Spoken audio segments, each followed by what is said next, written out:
প্রিয় ভাই ও বোনেরা, আজ আমরা দেখব 2026 সালে পশ্চিমবঙ্গে বন্ধ ও নতুন কারখানা পুনরায় চালুর শক্তিশালী প্রার্থনা। এই মূল্যবান আলোচনা সহ প্রার্থনা শোনো। আশা রাখছি তোমাদের এই আত্মিক প্রার্থনা হৃদয়স্পর্শী হবে ও ভালো লাগবে।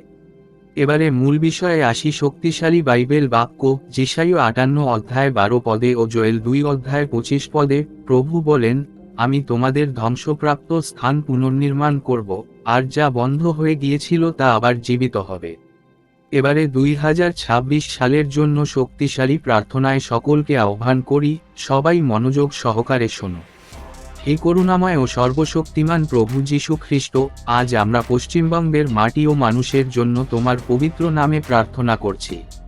প্রভু, যে সমস্ত শিল্প কারখানা অমিল দীর্ঘদিন ধরে বন্ধ হয়ে পড়ে আছে, যার ফলে হাজার হাজার পরিবার বেকারত্ব, দুঃখ ও অনিশ্চয়তার মধ্যে দিন কাটাচ্ছে, তুমি দয়া করে সেই সব বন্ধ দরজা আবার খুলে দাও। প্রভু, যেখানে নীরবতা নেমে এসেছে, সেখানে কর্মের শব্দ ফিরিয়ে দাও। যেখানে চিমনি নিভে গেছে, সেখানে আবার উৎপাদনের আগুন জ্বালাও। যেখানে স্বপ্ন ভেঙে গেছে, সেখানে নতুন আশার আলো জ্বালিয়ে দাও।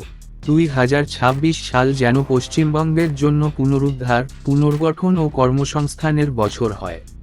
শিল্পপতি, প্রশাসন ও শ্রমিকদের মধ্যে তোমার জ্ঞান, ঐক্য ও ন্যায়বোধ স্থাপন করো।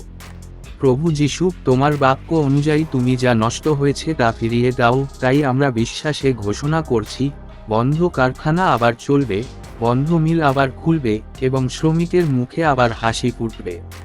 সবকিছু তোমার মহিমার জন্যই হোক। এই প্রার্থনা তোমার পবিত্র নামে সমর্পণ করছি। আমেন। জয় যীশু। হাল্লেলুয়া।